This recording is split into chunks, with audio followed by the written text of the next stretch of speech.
आज व्यू 360 में पाकिस्तानी मईशत की मखदूश सूरत हाल, क्या IMF का एक और प्रोग्राम ही वाहिद हल है? बात करेंगे बैनुल-अक़वामी मालियात के माहिर से। बहावलपुर के दस्तकारों के कपड़े और डिजाइन महंगे बुटीक्स में मकबूल, लेकिन कारीगरों के मुआशी हालात यूं के तूं। जिनका कपड़ा होता है ना, उन्हीं को मुनाफा होता है ना। वो तो सिर्फ हमको ये रंग भी उन्हीं का होता है, धागा भी उन्हीं का होता है, कपड़ा भी उन्हीं का होता है। हम सिर्फ इसको बांधते हैं और वो आगे बेचते हैं। और रमजान की यादों में आज आपको मिलवाएंगे बहरोज सब्जवारी से और जानेंगे कि उनके बचपन में रोजे कैसे गुजरते थे। हम शहरी से पहले उठ जाते थे, वो ढोल वाला आता था और उठा देता था।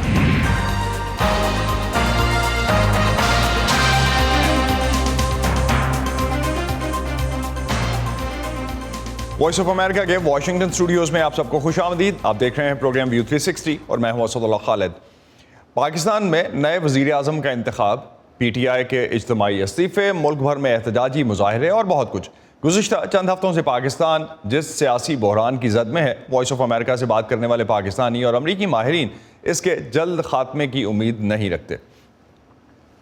इस वक्त इस्लामाबाद से अली फुरकान हमारे साथ हैं, उनसे जानते हैं कि क्या होने जा रहा है। जी अली, ये बताइए कि क्या सिचुएशन रही आज की कार्रवाई में, जिसमें 23वें प्राइम मिनिस्टर मुंतखब हुए पाकिस्तान के 174 वोटों के साथ।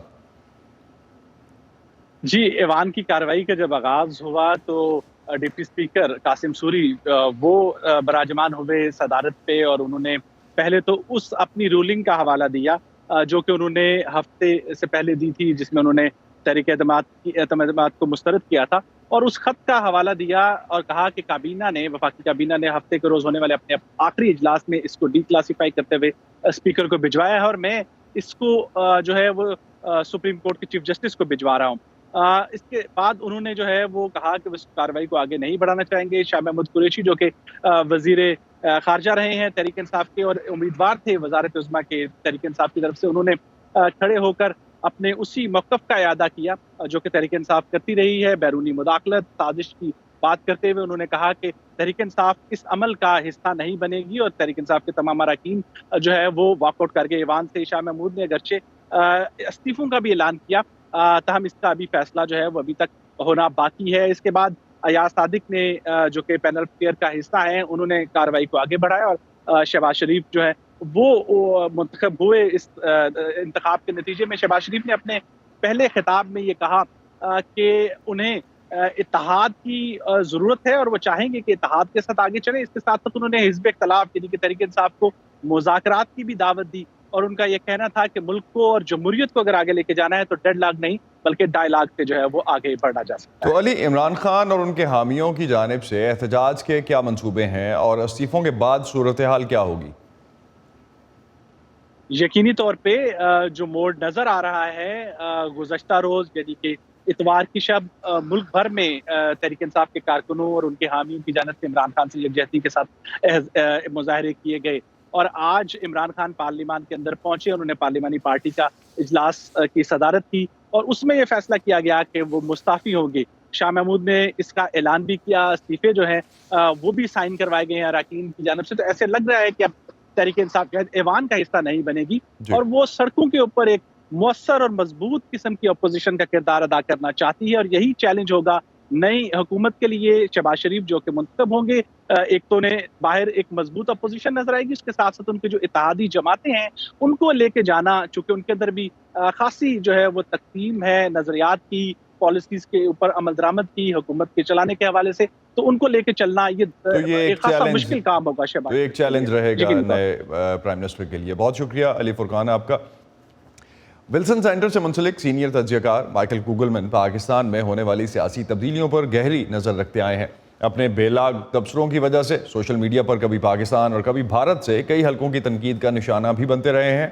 पाकिस्तान में पहली बार किसी वज़ीर आज़म को अदम एतमाद की कामयाब तहरीक के ज़रिए हटाए जाने को वो तारीखी करार देने के साथ साथ ये भी कहते हैं कि साबिक वज़ीर आज़म इमरान खान की कहानी अभी ख़त्म नहीं हुई, और ये कि वो अमरीकी साजिश का अपना बयानिया जारी रखेंगे।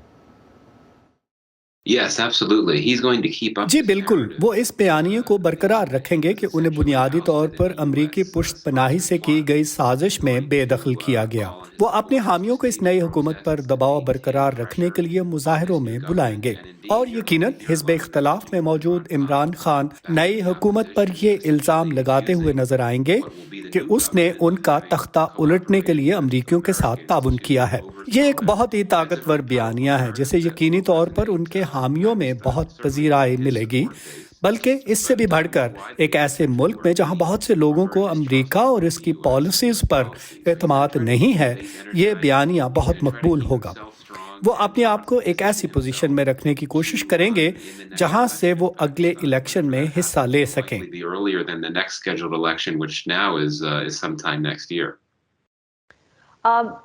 How do you see the future now?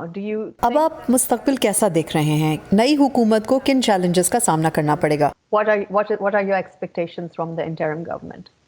Yeah, the honeymoon will not last long. जी यकीनन इस नई अबूरी हुकूमत के लिए ये हनीमून पीरियड ज्यादा देर तक नहीं चलेगा। इस वक्त आप उनके मुखालफिन की तरफ से बहुत ज्यादा जोश और खरोश देख रहे हैं, लेकिन जो लोग उनकी जगह लेकर नई हुकूमत बनाएंगे वो उस मुआशी बहरान के वारिस होंगे जो इमरान खान को खुद विरासत में मिला था और जिसे वो ठीक नहीं कर सके। नई हुकूमत को दहशतगर्दी का बढ़ता हुआ खतरा भी विरासत में मिलेगा। हम देख रहे हैं कि पाकिस्तानी तालिबान ने पिछले 1 साल के दौरान अपने हमलों में नुमाया इजाफा किया है और सबसे बढ़कर अबूरी हुकूमत को अपोजिशन में एक जारहाना मुखालिफ यानी इमरान खान का मुकाबला होगा। अपोजिशन का किरदार वो बहुत बेहतर अंदाज से अदा करते हैं क्योंकि उन्होंने 2018 तक यही किरदार अदा किया है। वो इस हुकूमत को सांस नहीं लेने देंगे, इसलिए इस अबूरी हुकूमत के लिए बहुत से चैलेंजेस हैं और वो कोई ज्यादा देर तक इक़्तिदार में भी नहीं रहेंगे। हम मुमकिन तौर पर इस साल के मौसम खिज़ान तक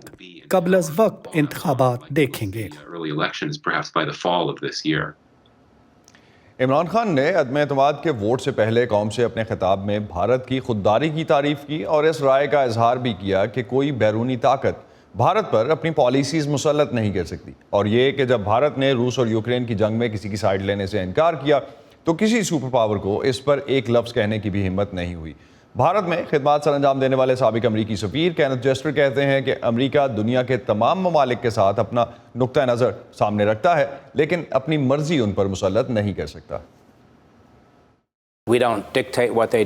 हम किसी को हुक्म नहीं देते, न अपनी ख्वाहिशात के मुताबिक काम करने पर मजबूर करते हैं। अगर ऐसा होता तो आज पाकिस्तान इससे कहीं मुख्तलिफ सूरत हाल में होता जिसमें वो आज है, क्योंकि कई सरगर्मियाँ जो इस वक्त पाकिस्तान में हो रही हैं हम वैसा नहीं चाहते थे।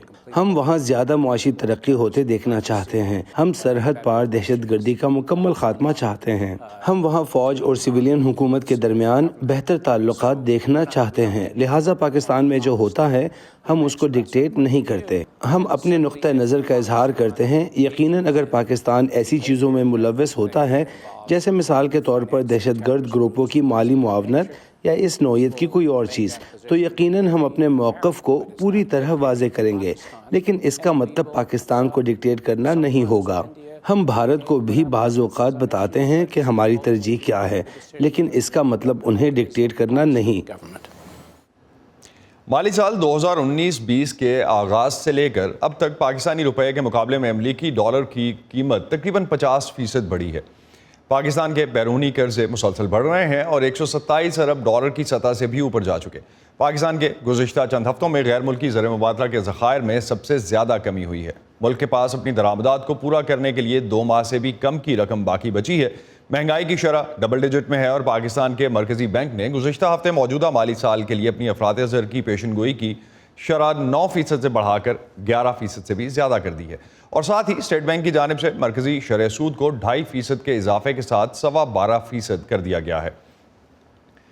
एक तरफ पाकिस्तान की बिगड़ती हुई मुआशी सूरत हाल है और दूसरी तरफ कई हफ्तों से जारी सियासी बहरान। इसका हल क्या हो सकता है और सूरत हाल कितनी गंभीर है, इस पर बात करने के लिए हमें ज्वाइन कर रहे हैं मुआशी उमूर के माहिर डॉक्टर साकिब रज़ावी। डॉक्टर रज़ावी, शायद मार्च के महीने से पहले भी पाकिस्तान की मुआशी सूरत हाल इतनी बेहतर नहीं थी, लेकिन गुज़िश्ता 3 हफ्तों में मज़ीद बिगड़ी है। क्या आप इस इत्तेफाक करते हैं इस राय से? आपकी बात बिल्कुल सही है। ये जो रैपिड डिटेरियोरेशन हुई है पिछले 1 महीने में वो काफ़ी डेंजरस है। तो क्या पाकिस्तान के लिए IMF के किसी नए प्रोग्राम में जाना, बिकॉज पिछला प्रोग्राम जो है वो भी अभी रिव्यू में है और करंट रिव्यू भी चल रहा है, जो रिक्वायरमेंट्स या जो कंडीशनैलिटीज़ पाकिस्तान ने एक्सेप्ट की थी और IMF उसके अकॉर्डिंगली उनको पूरा करवाने की कोशिश करता है। क्या वो सस्पेंड होगा, पाकिस्तान किसी नए IMF के प्रोग्राम में जाएगा और किन शराइत पे जाएगा? इसमें ये देखें कि वो प्रोग्राम सस्पेंड नहीं हुआ। उन्होंने जो टर्म इस्तेमाल की है IMF वालों ने, वो कहा है पॉज, और उसकी रीज़न ये थी क्योंकि इस वक्त पाकिस्तान में कोई हुकूमत नहीं थी जिससे वो निगोशिएट कर सकते। तो नई हुकूमत का जो सबसे बड़ा चैलेंज होगा, वो जिस तरह आपने जिक्र किया है, वो ये है कि किसी तरह डिफ़ॉल्ट को अवॉइड करें। उसके लिए उन्हें IMF के पास जाना पड़ेगा, और ये जो एग्जिस्टिंग प्रोग्राम है, इसी को वो अगर एक्सेप्ट कर लें और कुछ मॉडिफिकेशंस के साथ IMF के साथ नेगोशिएट करें, तो ये प्रोग्राम जारी रह सकता है। इस प्रोग्राम की टोटल अमाउंट 6 बिलियन थी, इसमें से 3 बिलियन डिस्बर्स हो चुका है, 3 बिलियन बाकी है। वो डिस्बर्समेंट लेने के लिए ये एक नया प्रोग्राम शुरू करना जो होगा, वो मेरा ख्याल है गलती होगी, उसमें वक्त भी ज़ाया होगा। इस वक्त इनको बहुत ज़रूरत है कि अपने जो एक्सटर्नल डेट्स हैं उनको रोल ओवर करें। जिस तरह आपने बताया है कि रिजर्व्स डिक्लाइन हो रहे हैं और इंटरेस्ट रेट बढ़ रहे हैं, तो ये एक बहुत पेचीदा मसला है, इसमें इनको ज़्यादा मनूवर करने की भी स्पेस नहीं है। तो इन्हें वापस IMF के पास जाना पड़ेगा और एग्जिस्टिंग प्रोग्राम ही को निगोशिएट करके डिस्बर्समेंट लेने की कोशिश करनी चाहिए। तो नई हुकूमत के पास ऑप्शंस हैं क्या इस वक्त? आपने जिस तरह से कहा कि एक तो ये कि IMF का यही प्रोग्राम कंटिन्यू किया जाए, और इसके साथ साथ जो मुआशी बिगाड़ जिसका हम जिक्र कर रहे हैं, क्या इस पर वाकई कोई प्रैक्टिकली काम हो सकता है? कोई इतना कुशन है कहीं? इसमें देखें, ये कुशन कम है लेकिन हो सकता है। इसमें पाकिस्तान के जो 3 मेजर क्रेडिटर्स हैं, जिसमें UAE है, जिसमें सऊदी अरेबिया है, जिसमें चाइना है, वो अगर अपने कर्जे रोल ओवर कर दें तो वो तकरीबन $6 बिलियन है, उससे कुछ रिलीफ मिल सकती है। इन द मीन टाइम अगर ये IMF से निगोशिएट कर लें तो वो फर्दर पैसे मिल सकते हैं। IMF के प्रोग्राम का, जैसा आपको मालूम है, कि ना सिर्फ उनके अपने पैसे होते हैं, बल्कि जब प्रोग्राम इम्प्लीमेंट हो रहा हो तो बाकी क्रेडिटर भी कर्जा देने के लिए तैयार हो जाते हैं। तो पाकिस्तान में अभी हम जो डबल डिजिट इन्फ्लेशन देख रहे हैं, अब तो स्टेट बैंक ने जो अपनी रिसेंट जो नंबर्स दिए हैं उसमें फोरकास्ट जो है वो काफ़ी ज़्यादा कर रहे हैं, लेकिन मरकजी बैंक ने दूसरी तरफ अपनी रिव्यू मीटिंग हम देखें जो मार्च में की, उसमें शरह सूद में कोई तब्दीली नहीं की थी। तो ऐसा क्या हुआ कि चंद दिनों में 250 बेसिस पॉइंट्स का इजाफा कर दिया गया? ये एक मेरे ख्याल में गलती थी उनके पार्ट पे, ओवर कॉन्फिडेंस में। उनको ये देखना चाहिए था कि ग्लोबली इंटरेस्ट रेट्स बढ़ रहे हैं और पाकिस्तान का जो एक्सचेंज रेट है वो डिक्लाइन हो रहा है, तो उन्हें पहले ये शरह बढ़ानी चाहिए थी इंटरेस्ट रेट की। लेकिन उन्होंने फाइनली ये डिसीजन लिया है, जिसमें जिस तरह आपने बताया है कि अब 12.2% कर दिया है। ये भी असद एक दो धारी तलवार है। एक तरफ तो ये स्टेबलाइज करेगी थोड़ा सा एक्सचेंज रेट को, लेकिन साथ में फिर ये कर्ज़ों की जो फाइनेंसिंग है उसको भी महंगा कर देती है। बहुत बहुत शुक्रिया डॉक्टर साकिब रज़ावी हमसे बात करने का इस हवाले से, और ओवरऑल सिचुएशन पाकिस्तान की जो मुआशी फ्रंट पे है उस पर हमें अपडेट करने का। शुक्रिया।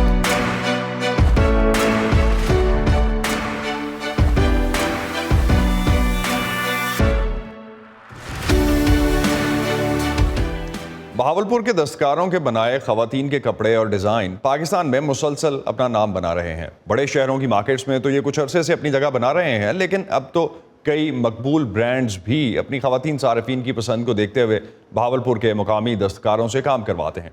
लेकिन जितनी कीमत अदा करके आप ये सूट्स ख़रीदते हैं, क्या इसकी तैयारी का मुनासिब मुआवजा कारीगर तक भी पहुँचता है?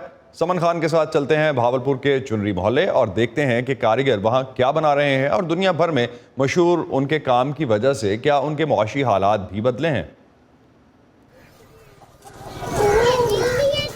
बहावलपुर से 30 किलोमीटर दूर बस्ती कुड्ढनपुर के घर में चुनरी के सूट को रंग लगाती समीना को 5.5 मीटर की कमीज और दुपट्टे पर धागा बांधने और रंग लगाने के 25 रुपए मिलते हैं।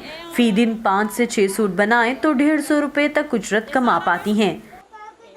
जिनका कपड़ा होता है ना, उन्हीं को मुनाफा होता है ना। वो तो सिर्फ हमको ये रंग भी उन्हीं का होता है, धागा भी उन्हीं का होता है, कपड़ा भी उन्हीं का होता है। हम सिर्फ इसको बांधते हैं और वो आगे बेचते हैं। उन्हीं का काम है, वो लाखों में करे या करोड़ों में करे, हमें जो जितने भी दे जाते हैं हमें यही बहुत है। बहावलपुर का गांव अब्बास नगर और इससे मुल्हिका बस्तियां चुनरी के काम और यहां आबाद हुनरमंदों की बदौलत खास पहचान रखते हैं। सादा कपड़े की कटिंग से लेकर डिज़ाइन बनाने, बांधने, रंगने और गिरहें खोलने तक तमाम मराहिल मुख्तलिफ घरों में बैठी ख्वातीन करती हैं। उन्हें ये काम मिडलमैन या कॉन्ट्रैक्टर के ज़रिए मिलता है जो उन्हें अपनी मर्जी के मुताबिक उजरत देता है। पार्टी दूर दूर से भी अब यहाँ आ रही हैं, पहले शहर में आती थी, अब डायरेक्ट यहाँ अब्बास नगर पहुँच रही हैं। दो दुकान से उनको पता जो कम रेट ज़्यादा फ़र्क पड़ जाता है ना, अब पार्टी डायरेक्ट अब जिनके पास आ गई वो आगे तो नहीं जाने देता, वो अपने पास काबू कर लेता ना, वो नहीं देता हमें, हमारे तक जो पहुँच जाता हम उस आर्डर वो ले लेता हमारे तक। लेकिन इन्हीं कारीगरों में से एक नुसरत ने बाहर निकलकर अपने काम की अहमियत समझने को तरजीह दी। मर्द नहीं निकलने देते ना, उनको कहते हैं कि नहीं आप जो है ना यहीं पे घर पे करो, जो भी होता है बाहर नहीं निकलना। मेरे भी हस्बैंड की जो है ना सपोर्ट थी, मैंने उनकी वजह से वो बाहर निकली हूँ। एग्जीबिशंस वगैरह पे इस पे मैं जाती हूँ। इदारों के साथ देखा है कि ये बड़ी अच्छी इसकी सेल होती है। जो हमसे 2500 में लेके गए हैं, आगे उन्होंने 5000 में सेल किया है। हमें अंदाज़ा है लेकिन हम फिर भी ना इसमें कहते हैं कि बस ठीक है। वो पैसा लगाते हैं, प्रॉफिट उनके भी अखराजात होते हैं ना, दुकानों के रेंट्स वगैरह वो अपने निकालते हैं। सराइकी बोलने वाले इन दस्तकारों और बैरूनी मार्केट के दरमियान जुबान का फ़र्क भी हायल है। नुसरत समझती हैं कि डिज़ाइनर्स की जदीद सोच और उनकी जानिब से मिलने वाले ऑर्डर्स ने उनके काम को दोबारा ज़िंदगी बख्शी है। पहले तो हम 2 ही रंगों में मखसूस थे, एक रेड और एक मेहरून, जो चोलिस्तानी रंग जो होते थे। बाहर निकले हैं शहरों में, पता चला है कि भाई एक रंग में अच्छा लगता है, ज़्यादा रंग में ना वो खिचड़ी बन जाती है। लाहौर की बख्तावर ऑनलाइन कपड़ों की खरीदो फरोख्त का काम करती हैं। चुनरी, तारकशी, मुकेश, गोटे और चिकनकारी वाले लिबास वो बहावलपुर से ही तैयार करवाती हैं। लाहौर मुंतकिल होने से पहले वो इसी इलाके में घर में रहकर काम करती थी। और एक कदम यहाँ पे जो ख़वातीन है वो बहुत मेहनती हैं, लेकिन उनको मार्केटिंग करनी नहीं आती। जैसे एक चुनरी बनाती है तो उसको हम 50 दुपट्टे ला के दे देते हैं, ये आपकी अपनी मिल्कियत है जैसे, तो वो बना के आप दें, सेल हम आपको करके देंगे प्रॉफिट समेत। उसका फिर आगे हम मार्केटिंग करती हूँ मैं, जितना हमारा बनता है हम उतना रखें, फिर उनका सेल करके जो बचत होती है उससे उसका चूल्हा जलता है और उसका कारोबार चलता है। अपनी मदद आपके तहत घर बैठकर रोजगार कमाने वाली इन ख्वातीन का शुमार पाकिस्तान के गैर रस्मी शोबे में होता है, जो पाकिस्तान की कुल लेबर फोर्स का तकरीबन 74% है। माहिरीन समझते हैं कि गैर रस्मी शोबे में काम करने वाले अफराद मुख्तलिफ इदारों के साथ काम करके अपने हकूक़ से किसी हद तक बाखबर हुए हैं और उनकी एक मखसूस तादाद ने किसी हद तक बार्गेनिंग करने का तरीका भी सीख लिया है। Saman Khan, voice of America, Bahawalpur. गैर रस्मी शोबे में काम करने वाली ख़वातीन की बेहतरी और उनमें शऊर पैदा करने के लिए काम करने वाली तंजीम होम नेट की सरबरा उम्मे लैला कहती हैं कि जब तक घरों में काम करने वाली ख़वातीन के लिए कानून साजी नहीं होगी, उनके मसाइल हल होना मुश्किल है। पाकिस्तान में इस वक्त को 20 मिलियन से भी ज़ायद होम बेस्ड वर्कर्स हैं। ये एक रफली एक एस्टिमेटेड फिगर है जो कोट की जाती है। बहुत सारे ऐसे ब्रांड्स हैं इंटरनेशनल जिनका काम हो रहा है और वो घरों में जा रहा है। थोड़ी सी इसमें अभी उभाम इसलिए है क्योंकि इसको वाइडर कॉन्टेक्स्ट में या वाइडर कैनवस में इसको एक्सेप्ट नहीं किया जा रहा, क्योंकि ये सारा का सारा काम जो है कॉन्ट्रैक्ट बेसिस के ऊपर पाकिस्तान में जो इंडस्ट्रीज़ हैं वो इसको कर रही हैं। जो कॉन्ट्रैक्टर है जो काम लेके जाता है गैर रस्मी शोबे में काम करने वाले लोगों तक, इसकी अभी शवाहिद जो हैं इस पर बहुत ज़्यादा डायलॉग बहस मुबाहिसा हो रहा है। वेजेस का इशू है, ये बड़ा क्रिटिकल है। जब तक लेजिस्लेशन नहीं होगी और जब तक इम्प्लीमेंटेशन पूरी तरह से इस पर नहीं होगी, ये रहेगा मसला। Punjab home based workers bill 2021, क्योंकि 2021 जून में वो असेंबली में गया है। इसमें तो सबसे जो पहली बात है कि एक तो होम बेस्ड वर्कर्स को रजिस्टर किया जाएगा, सोशल सिक्योरिटी के अंदर जो बेनिफिट्स आते हैं वो उनको दिए जाएंगे, और फिर उनकी मिनिमम वेज को मुख्तस किया जाएगा, उनका डेटा बैंक बनाया जाएगा, फिर उनको ट्रेनिंग्स की ज़रूरत है वहाँ पर लिंकअप करवाया जाएगा, उसके लिए फ़ंड क्रिएट किया जाएगा। तो ये वो चीज़ें हैं जो पंजाब के बिल के अंदर हैं। मोर और लेस बाकी प्रोविंसेस में भी ये सारी चीज़ें वैसे ही मौजूद हैं। अमेरिका, जो मुल्क है ख्वाबों का, अपने ख्वाबों को हकीकत बनाने वालों का, अपनी इजाद से दुनिया बदलने वालों का, तहकीक, तजुर्बात और टेक्नोलॉजी से हम सबको नई राह दिखाने वालों का, कुछ कर गुजरने का जज्बा लिए अपने कल रोशन बनाने वालों का। ऐसे ही ड्रीमर्स और अचीवर्स की कहानियां देखिए व्यू 360 में आज न्यूज पर। और आज रमज़ान की यादों में आपको मिलवाते हैं बहरोज़ सब्जवारी से। बहरोज़ कहते हैं कि वो सहरी के बाद से सुबह स्कूल जाने तक हॉकी खेलते थे और उसी वक्त से रोज़ा लगना शुरू हो जाता था। रोज़ा कुशाई पर अपने अब्बा के साथ केक लेने गए तो केक चख भी लिया। बचपन में वुज़ू करते हुए अक्सर पानी हलक से उतर जाता था। ये सब कहानी मिलती जुलती लगती है हमारे बचपन से भी। देखते हैं बहरोज़ सब्जवारी की रमज़ान की यादें। बचपन में मैं कराची में पैदा हुआ, कराची में पला बड़ा। हमारे ज़माने में सर्दियों में भी आए रमज़ान, अब गर्मियों में आ गए, बीच में फिर सर्दियों में आए थे। आपको मेरी उम्र का अंदाज़ा हो गया होगा। तो अल्हम्दुलिल्लाह सर्दियों के रमज़ान बड़े मज़े के होते थे, क्योंकि हम सहरी से पहले उठ जाते थे। वो ढोल वाला आता था और उठा देता था, तो हम बॉन फायर करते थे गलियों में लड़के मिलके। अच्छा, जब सहरी कर लेते थे और नमाज़ पढ़ लेते, उसके बाद हम हॉकी खेलते थे। आप यकीन जानिए, और पसीने, और उसी वक्त से रोज़ा लगना शुरू हो जाता था। समझ ले 7 बजे से 7-8 बजे तक हॉकी खेलते थे, फिर स्कूल का वक्त हो जाता था, फिर स्कूल चले जाते थे। रोज़ा उसी वक्त लगना शुरू हो जाता था, और फिर हम कहते थे यार अब कल नहीं खेलेंगे हॉकी, लेकिन फिर खेलते थे। तो बड़े मज़े के ज़माने थे। और हमारे ख़ानदान में बचपन से रोज़े रखने की आदत। मेरी रोज़ा कुशाई भी हुई थी, और मेरे वालिद साहब सदर में एक फ्रेडरिक कैफेटेरिया के नाम से एक बेकरी थी बहुत मशहूर, वहाँ से केक बनवाया था बहुत बड़ा, तो मुझे भी साथ ले गए थे। तो आप यकीन करें, मैं भूल चुका था, वो ऐसी खुशबू आ रही थी, पेस्ट्रीज़ रखी हुई, केक। तो अब्बा केक लेने आए, तो मैंने कोई एक किसी और का केक रखा था, उस पर उंगली मार के चाट लिया, आई स्वेयर।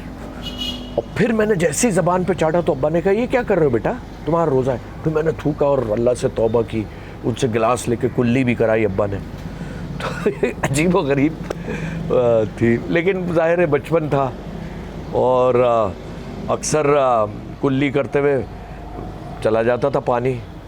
तो फिर अल्लाह मियाँ हमारी क्या गलती, वो चला गया, अब क्या करें। इफ्तार में बड़ा मेरी वालदा साहिबा खुद खाना पकाती थी, सफ़ीना हमारी बेगम, बहुत ज़बरदस्त इफ्तारी बनाती है, बहुत एहतमाम होता है, अल्लाह का बड़ा शुक्र। ईद की एक्साइटमेंट मैं आपको बताऊं कि ईद पे नए जूते आते थे भाई, सच बता रहा हूँ आपको। और बचपन की कई ईदें मुझे याद है कि नए जूते को सूंघता था, उसमें से खुशबू आती थी, चाहे वो लेदर की खुशबू हो। लेदर की खुशबू अभी भी अच्छी होती है। तो वो जूता लेके सोता था मैं आपको सच बता रहा हूँ, अपने पास रख के सोता था। और नए नोटों की ईदी जो मिलती थी, उसके हम आसरे में होते थे कि नए नोट का, और वो ईद की शाम तक ख़त्म कर देते थे। आम दिनों में नहीं होते पैसे, उस वक्त नहीं होते थे, ऐसा ही होता है यार और बच्चों से। तो हम सोचते थे ईद पे ये वाली चीज़ ज़रूर खानी है। अच्छा, हम रहते थे जैकब लाइन में, उस सदर के बिल्कुल पास है, एम्प्रेस मार्केट के बिल्कुल, कैटरेक हॉल है, बहुत ज़बरदस्त मशहूर। हर चीज़ मिलती थी। रमज़ान नहीं होते थे तो बड़ी चीज़ें मिलती थी, पैसे नहीं होते थे। जब जैसी ईद आती थी, फिर लस्सी भी पी रहे हैं और चीज़ें भी खा रहे हैं। इसी पर ख़त्म करते हैं आज का व्यू 360। स्टे सेफ, और पाकिस्तान और खित्ते समेत दुनिया भर की अहम खबरों और दिलचस्प मालूमात के लिए आप आ सकते हैं हमारी वेबसाइट urduvoa.com पर। ये सारा कंटेंट आपको मिलेगा हमारे सोशल मीडिया प्लेटफॉर्म्स पर भी, facebook.com/VOA Urdu, YouTube पर हमारा चैनल है VOA उर्दू के नाम से, और ट्विटर इंस्टाग्राम पर हमारा हैंडल है @UrduVOA। अब तक के लिए इतना ही। असदुल्लाह खालिद को इजाज़त दीजिए। खुदा हाफिज़।